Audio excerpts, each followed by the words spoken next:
নবীজি বুকে নেওয়া মায় কিছু চাই না শুধু মাঠে তোমায় ভাই বলুন কিছু চাই না শুধু মাঠে তোমায় তুমি যদি আমার হো দিব উপহার নবীর জীবনটাই আমার বলুন তুমি যদি আমার হো দিব উপহার নবীর জীবনটাই আমার তুমি বলে চলে যাব তুমি বলে চলে যাব যেতাই না সেটাই কিছু চাই না শুধু মাত্র তোমায় বলো না কান্দায় না ও নবীজি বুকে নেওয়া মায় কিছু চাই না শুধু মাত্র তোমায় বলো না কিছু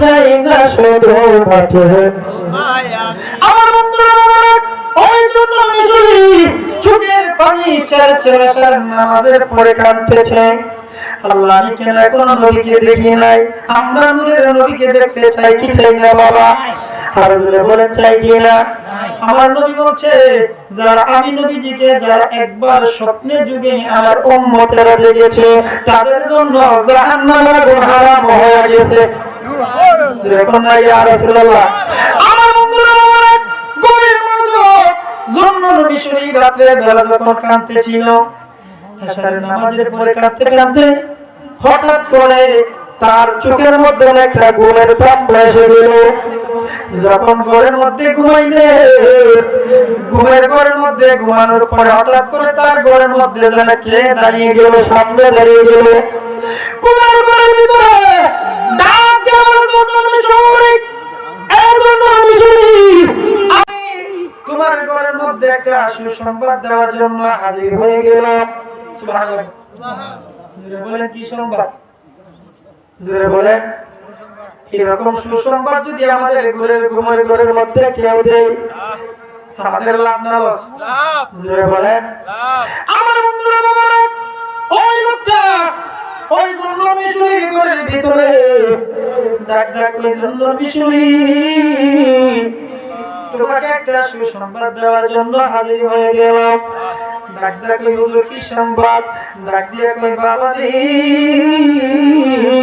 তুমি আমার নূরের নবীকে দেখার জন্য আজকে রাতের বেলা চোখের পানি ছেড়ে কেঁদেছো তুমি আমার নবীকে দেখার জন্য কেঁদেছো তোমার জীবনের গুনাহগুলো তোমার সামনে নিয়ে তুমি চোখের পানি ছেড়ে আল্লাহর দরবারে কেঁদেছো এই জন্য আমি শুনি তুমি নূরের নবীকে যদি দেখতে চাও তুমি যদি আল্লাহকে পেতে চাও আর দেরি করো না ফজরের নামাজের পরে তুমি মসজিদ থেকে বাহির হইয়া তোমার মসজিদের দক্ষিণ পাশে একটা রাস্তা আছে ওই রাস্তা দিয়ে সামনে যখন যাইবে গো তখন তুমি বুঝতে পারবা কেমনে নূরের নবীকে দেখবা সুবহানাল্লাহ আল্লাহু আকবার আমরা নবীকে দেখতে চাই কি চাই না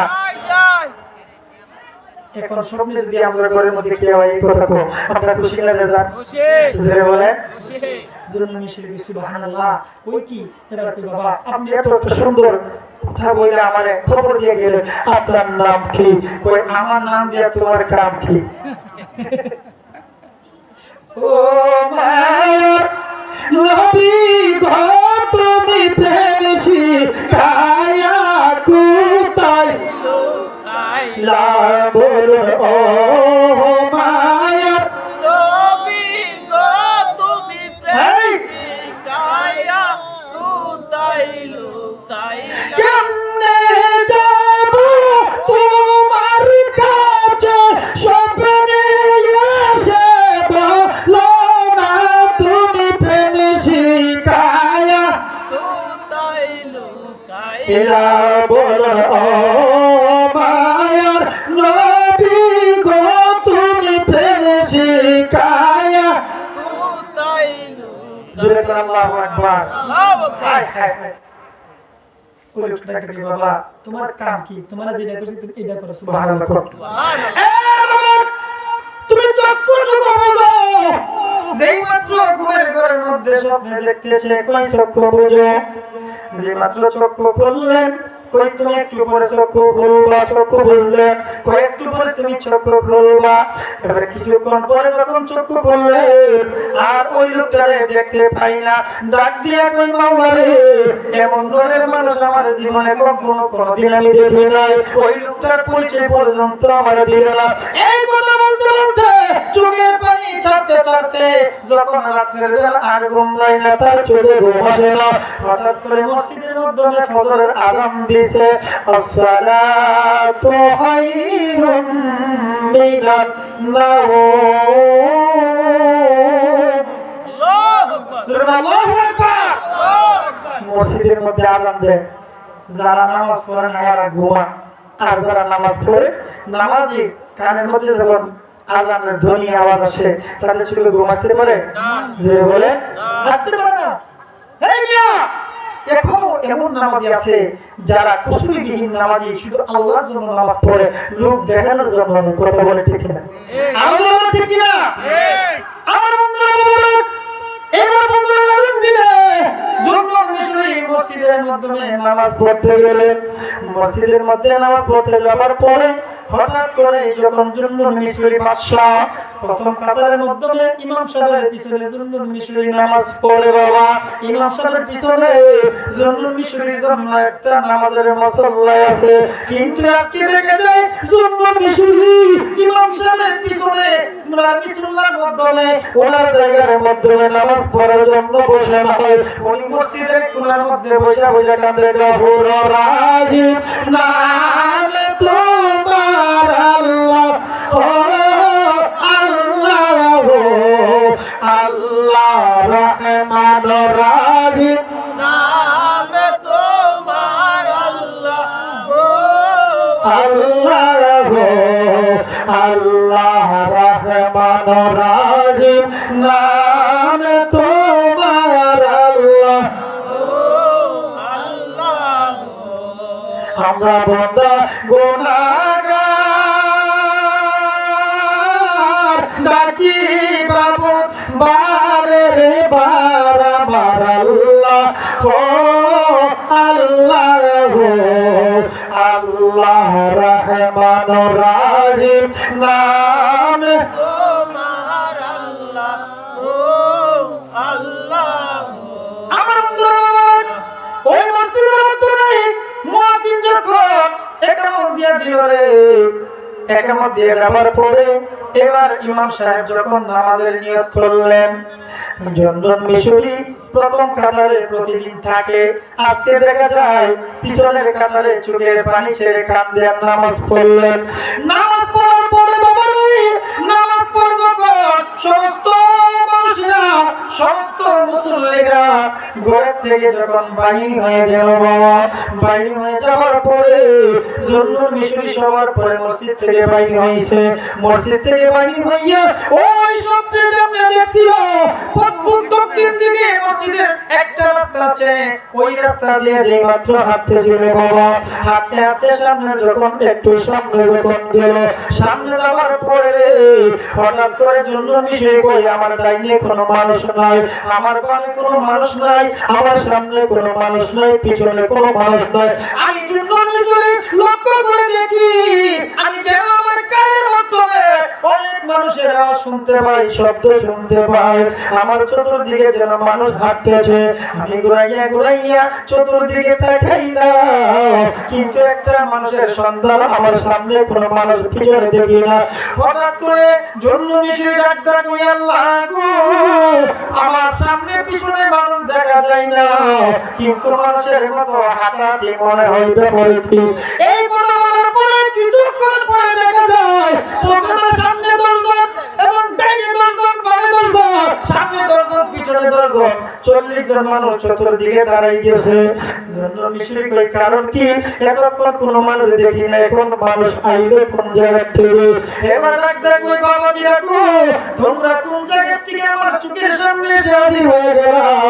এবার ওই লোকগুলাকে দেখে মনে হচ্ছে ওই লোকগুলা নিশ্চিত আল্লাহর ওলি, কারণ তাদের মুখের মধ্যে ছিল লম্বা লম্বা দাড়ি, তাদের মাথার মধ্যে ছিল সুন্দর সুন্দর সাদা পাগড়ি, তাদের পুরো পোশাকের মাধ্যমে পরার মধ্যে ছিল সুন্দর একটা জুব্বা ছিলেন, পাগড়ি ছিলেন, হাতের মধ্যে একটা করে আশা ছিল রে বাবা। ডাক দিয়ে কই বাবারা তোমরা কেন চতুর্দিকে গ্রাম করে ফেললা?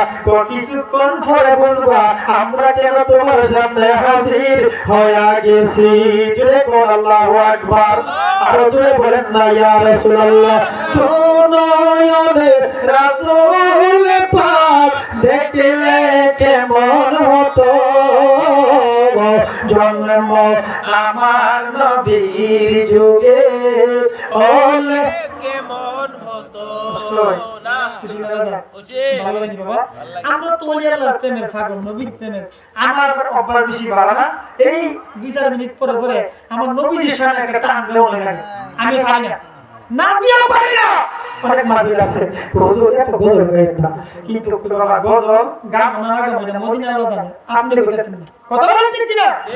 যারা মদিনা আলোর পাগল, মদিনা আলোর প্রেমিক, তাদের অন্তর থেকে যতই বাধা শুনতে গেল, তাদের ভিতর থেকে, তাদের আত্মা থেকে, মন থেকে মদিনার নবীর কামলে বলার গজল আসবে আসবে। কথা বলেন ঠিক কিনা? আর বলেন ঠিক কিনা? দুনয়নে রাসূল পাক দেখলে কেমন হতো, জন্ম আমার নবীর যুগে হলে মাশাআল্লাহ, জন্ম আমার নবীর যুগে হলে কেমন হতো আসতো বেশে হযরতেরি বেলালের মধুর আযান, সেই আযানে ছিল যে মনে প্রেম মগধ রহমান। দয়াল নবীর পিছে নামাজ পড়লে কেমন হতো, বল দয়াল নবীর পিছে নামাজ পড়লে কেমন হতো আহাতু নয়নে রাসূল পাক দেখলে কেমন হতো, বন্ধু নয়নে রাসূল পাক দেখলে কেমন হতো, জন্ম আমার নবীর যুগে হলে কেমন হতো। তিনি কত আলোচনায় থাকতাম আমিও তো, সামনে রাসূল পাক হতো, পাশে সেই সাহাবাগণ আবু বকর ওমর ওসমান আলী, সঙ্গে কেমন হতো। দুনয়নে রাসূল পাক দেখলে কেমন হতো, জন্ম আমার নবীর যুগে হলে কেমন হতো আল্লাহু আকবার। বলেন না ইয়া রাসূলুল্লাহ। আপনারা খুশি না বেজার বাবা? আমার বন্ধুরা বাবা, হঠাৎ করে লক্ষ্য করে দেখে জন্নাত মিশরের সামনে একটা সুন্দর একটা বাক্স পড়ে গেছে রে বাবা।